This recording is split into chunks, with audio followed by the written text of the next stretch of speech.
नमस्कार दोस्तों, मैं रोहन शर्मा स्वागत करता हूं सभी का आपके अपने चैनल ज्योतिष एंड वास्तु में। कैसे हैं आप सभी दोस्तों? आज हम बात करने वाले एक बहुत ही ज़्यादा महत्वपूर्ण टॉपिक के ऊपर। देखिए, आप सभी को पता ही है कि एक तरफ हम कोरोना से बाहर निकल रहे हैं, कोरोना की रफ्तार धीरे धीरे कम होती जा रही है, और दूसरी तरफ कोरोना के नए वायरस की तलवार हमारे ऊपर लटकी हुई है। ऐसे में हमें ये भी जानना ज़रूरी है कि अब आने वाला समय यहाँ पर कैसा जाने वाला है। आने वाले 4 महीने हमारे लिए कुछ विशेष बदलाव यहाँ पर लेके आने वाले हैं। जी हाँ, 4 महीनों में क्या होने वाला है उसको समझने की कोशिश करिएगा। मैं आज जो बात करने वाला हूँ, ये बात करने वाला हूँ चातुर्य मास के बारे में। चातुर्य मास की शुरुआत होने वाली है और देवशयनी एकादशी के बाद देवों के सोने का समय यहाँ पर शुरू हो रहा है।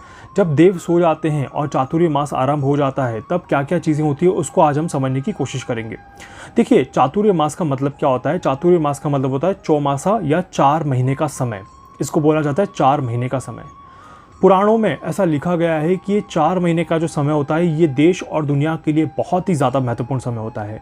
इस समय के अंदर बहुत सारी चीज़ें हो सकती हैं और बहुत सारी चीज़ों से बचना चाहिए। सबसे पहली चीज़ कि ये समय किसी भी तरह की मांगलिक चीज़ों के लिए बिल्कुल भी उपयोगी नहीं है। ये जो समय है, ये मांगलिक कार्यों के लिए बहुत ज़्यादा अच्छा नहीं है। इस समय का जो मेन उद्देश्य होता है, इस समय की जो मेन चीज़ें कही गई हैं, ये सारी कही गई हैं कि ये समय जो होता है, ये साधुओं का समय होता है। ये साधुओं के द्वारा समाज को नई दिशा देने का समय होता है। ये नए ज्ञान को बांटने का समय होता है।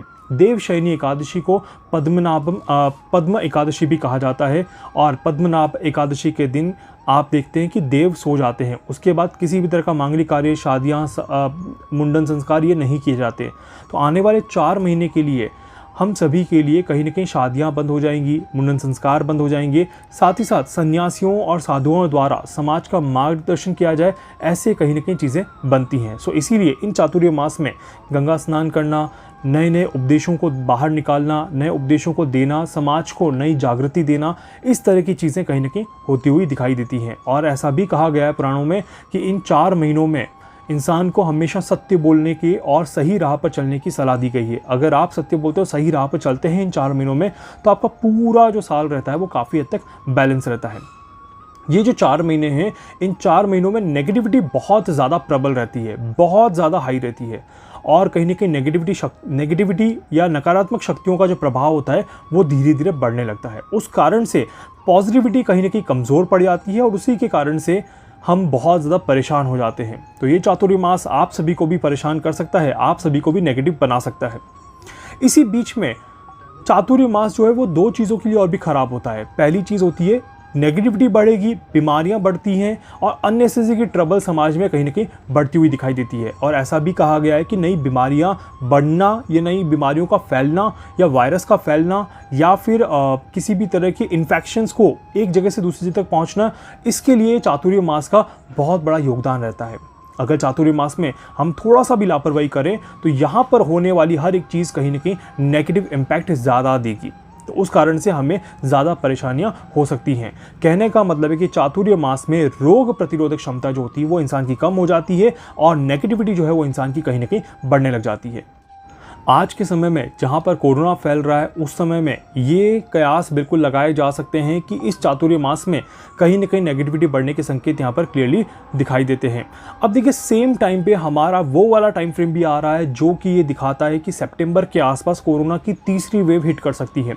एक तरफ चातुर्य मास, एक तरफ कोरोना की तीसरी वेव की हिट करने का कैलकुलेशन बहुत क्लियर बनता है। तो ये एक कहीं ना कहीं कैलकुलेशन बनती है जो कि हमारे समाज के लिए, इस देश के लिए और इस पूरी दुनिया के लिए काफ़ी ज़्यादा खतरनाक साबित हो सकता है। आपको मेरी बात सुन के थोड़ा सा अजीब लग रहा होगा, बट ये कहीं ना कहीं मैं कैलकुलेशन जो निकल रही है वो आपको यहाँ पर बताने की कोशिश कर रहा हूँ। हालांकि हर बार चातुर्य मास में बीमारियाँ फैले ऐसा नहीं होता, पर चातुर्य मास में जो सबसे बड़ी प्रॉब्लम होती है वो होती है पानी के कारण से दिक्कतें।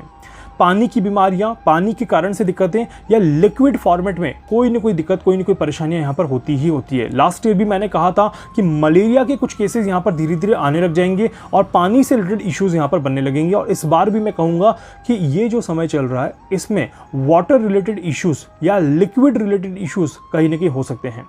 जानवरों को यहाँ पर फिर से दिक्कतें, परेशानियाँ बढ़ेंगी। चातुर्य मास में कहीं ना कहीं जानवरों को दिक्कतें परेशानियां हो सकती हैं, ये बिल्कुल क्लियरली यहाँ पर दिखाई देता है। साथ ही साथ समाज को एक दूसरे के साथ सामंजस्य बिठाने में भी दिक्कतें आएंगी। तो देखिए, चातुर्य मास में हमें धार्मिक और कहीं ना कहीं सांसारिक मोह माया में न रह के धार्मिक चीज़ों में अपना ध्यान ज़्यादा लगाना चाहिए। हम अगर आध्यात्म की तरफ जाते हैं तो वो कहीं ना कहीं हमें फ़ायदा देता है। पुराणिक काल में भी कहा गया है कि धार्मिक कार्यों में अगर आप लग जाते हैं चातुर्मास में, या फिर आप धर्म के प्रति अपनी आस्था को दिखा देते हैं, तो ये जो नेगेटिव समय रहता है वो पूरी तरह से अच्छा हो जाता है।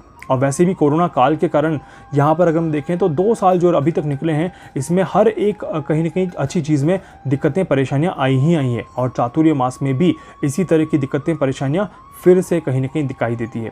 मंगल अभी जो है वो फिर से कहीं ना कहीं थोड़ी सी डिस्टर्बेंस देगा, थोड़ी सी परेशानियां देगा, और उस कारण से ये आने वाले 4 महीने जो है वो काफ़ी ज़्यादा डिस्टर्बेंस दिखाते हैं। 20 जुलाई 2021 से लेके 14 नवंबर 2021 तक ये 4 महीने का समय जो रहेगा, ये काफ़ी ज़्यादा अप डाउन वाला रहने वाला है। इसमें आप सभी को बहुत ही ज़्यादा संभल के रहना होगा और बहुत ही ज़्यादा शांत रह के चलना होगा।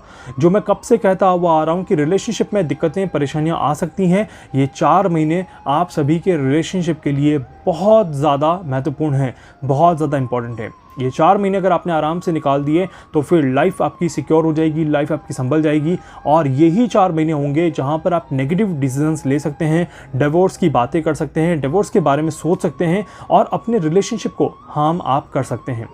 Friends, choice is in your hand कि आप इन 4 महीनों को अच्छा करना चाहते हैं या इन 4 महीनों को ख़राब करके अपने आप को नुकसान पहुँचाना चाहते हैं। यहाँ पर आप सभी को पॉजिटिव रहना है ताकि आप सभी की रोग प्रतिरोधक क्षमता जो है वो काफ़ी ज़्यादा अच्छी रहेगी। अब देखिए, ग्रहों की चाल जो है वो बिल्कुल अलग बता रहा हूँ मैं आपको, बट ये 4 महीने का एक चातुर्य मास का समय जो कि भगवान के सोने और भगवान के जगने का समय होता है, वो मैं आपको यहाँ पर बता रहा हूँ। शुक्ल पक्ष की एकादशी, जिसको देवशयनी एकादशी के नाम से भी जाना जाता है, इसको पद्म एकादशी भी कहते हैं। ऐसा कहा जाता है कि भगवान जगन्नाथ की यात्रा के बाद ये एकादशी पड़ती है, जो कि अभी थोड़े दिनों पहले भगवान जगन्नाथ की यात्रा हुई थी, उसके बाद अभी इस एकादशी जो कि 20 जुलाई 2021 को है, चातुर्य मास का आरंभ हो जाएगा। चातुर्य मास के आरंभ होने के बाद देव उठनी 11, देव उठनी एकादशी जो कि आने वाली है नवंबर में, तब तक का समय काफ़ी ज़्यादा डिफ़िकल्ट होने वाला है। देश और दुनिया में कहीं ना कहीं नेगेटिविटी थोड़ी सी बढ़ती जाएगी और पॉजिटिविटी का ग्राफ थोड़ा सा कम होता जाएगा।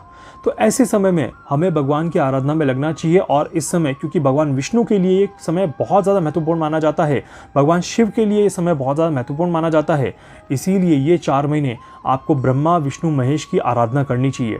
भोलेनाथ का सावन का महीना भी शुरू होने वाला है, उसके बारे में वीडियो आपको मिल जाएगा बहुत जल्द कि सावन के महीने में इस बार किस किस को क्या क्या करना है, किस राशि पर किस तरह से प्रभाव पड़ेगा और कहाँ पर आपको कितना फ़ायदा मिलेगा, वो भी आपको देखने को मिल जाएगा। बट ये 4 महीने चातुर्य मास हम सभी को बहुत ज़्यादा संभल के रहना है। हमें कोई भी लापरवाही नहीं करनी है जिसके कारण से हम अपना ही नुकसान कर दें। अदरवाइज़ ग्रहों के अकॉर्डिंग क्या क्या चीज़ें रहेंगी और ग्रहों के अकॉर्डिंग किस तरह से चीज़ें चलेंगी, ये सारी चीज़ें मैं आप सभी को बताता रहूँगा और आप सभी को सचेत करता रहूँगा। बहुत ज़्यादा ख़राब समय नहीं है, पर चातुर्य मास का जो पैटर्न है, जो कि वो समय हमेशा दोहराता है। मैं फिर से आपको बता देता हूँ क्या क्या चीज़ें हो सकती है। पहली चीज़, बीमारियाँ फैलती ज़्यादा है इस समय में, तो वहाँ पर आपको ध्यान रखना है। कीड़े मकोड़ों के कारण होने वाली बीमारियां ज़्यादा होती है, जैसे कि मच्छर के काटने से मलेरिया का होना, तो वो ज़्यादा हो सकता है, तो वहाँ पर आप सभी को बहुत ज़्यादा ध्यान रखना है। पानी से संबंधित बीमारियां, दूषित पानी का होना, ये भी होने के चांसेस बन सकते हैं, यहाँ पर भी आपको बहुत ज़्यादा ध्यान रखना है। मौसमी बीमारियां अभी ज़्यादा होंगी, जुकाम ज़्यादा होगा। इस जुकाम को आप कोरोना बिल्कुल भी मत समझ लीजिएगा। मैं बिल्कुल भी नहीं कह रहा कि कोरोना बढ़ेगा, बट मैं ये ज़रूर कह रहा हूँ कि दूसरी बीमारियाँ हो सकती है जिसके कारण से आपको ऐसा लग सकता है कि यार मेरे को कोरोना हो गया और मैं परेशान हो गया। नेगेटिविटी हावी रहेगी पॉजिटिविटी के कंपैरिजन में, और उसी के कारण से आपको नुकसान ज़्यादा रहेगा। तो आप सभी को रिक्वेस्ट करता हूं कि अपने आप को रिलैक्स रखें, अपने आप को शांत रखें, ताकि आपको कोई भी दिक्कत, कोई भी परेशानी ना हो, चीज़ें आपके लिए अच्छी रहें और आप अपने आप में एक अच्छे लेवल पे चीज़ों को बैलेंस कर पाएँ। उम्मीद करता हूं कि वीडियो आपको अच्छा लगेगा। वीडियो को लाइक कर दीजिएगा, चैनल को सब्सक्राइब कर दीजिएगा, बेल आइकन पे ज़रूर से क्लिक करिएगा। इसके अलावा अगर आप मुझसे कुछ भी पूछना चाहते हैं, कुछ भी जानना चाहते हैं, अपनी कुंडली का एनालिसिस करवाना चाहते हैं, आप मुझसे संपर्क कर सकते हैं। मैं पूरी कोशिश करूँगा आप सभी की हर संभव मदद यहाँ पर कर सकूँ। धन्यवाद।